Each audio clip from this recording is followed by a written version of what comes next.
Hey group leaders, Pastor Luke here, and super excited as we continue this journey together, growing to become the best group leaders that we can be. And in this session, what we're going to be talking about is those difficult situations in life where you need to triage life crises that are happening.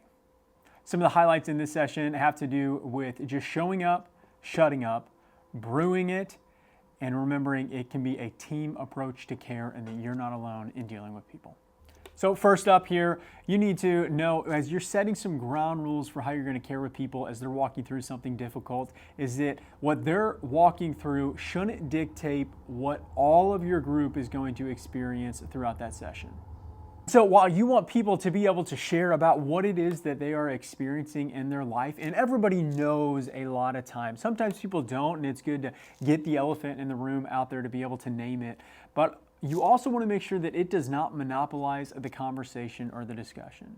Now, there are times when you might need to call an additional group meeting, where you might need to call people together before or after your group to be able to pray for them and understand what's going on. Spend some additional fellowship time with them, absolutely. But during your actual group meeting, by you providing a standard group for them, it can actually be really comforting to them, and it can help them walk through their situation by creating some normalcy for what it is that they're experiencing. Also, to identify that if they're going through something that's really difficult, they still need to grow to know Jesus more.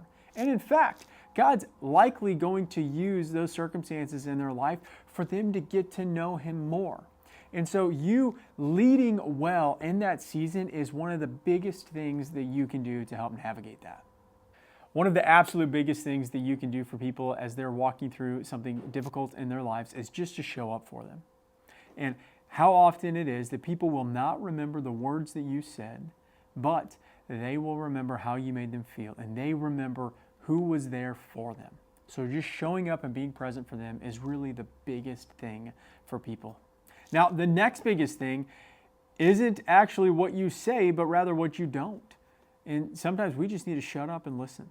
One of the next things to do for people is to just brew something for them, to be able to serve them, whether that's putting a cup of coffee on for them, whether that's organizing a meal train, identifying a house project that maybe they need some additional help with. If they're going back and forth between the hospital a lot in a season or out of town for travel, taking care of a loved one, maybe they need their yard cut.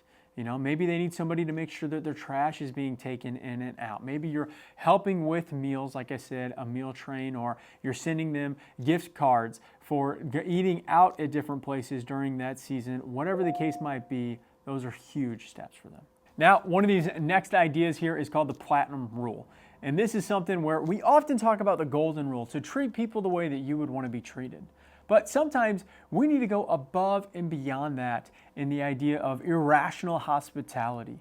And with that in mind, let's ask the question, not just how would I want to be treated, but how does this person deserve to be treated? Let's try to have God's view of them as His son and daughter. Let's try to take on the view of being the hands and feet of Christ. Let's take on the view of being the body of Christ and loving them well in that season, which would maybe mean even going above and beyond what you would hope that people would expect to do for you. But let's look to mobilize your group and the gifts and the strengths that people have there to love them the best that we can in that season. Remember that this can be a team approach to care. That you can't care for everybody and spend all of your time and resources invested in these people who are dealing with this difficult situation, because if you're the only one doing that and those are the only people that you're caring for in your season, you're maybe missing a lot more other people in your group. And so we've got to make sure that we're raising other leaders up alongside you to help being taking care of your group, or maybe spending individual time with the person navigating a difficult season of life, but also reach out to our pastors to be able to help with that. Reach out to others, maybe even help find that recommendation for counseling and so forth, to be able to help them get the best care that they can and walk through this and to get the most out of this season. We don't want people to waste their pain, but instead to help people to come closer to God because of what it is that they're experiencing.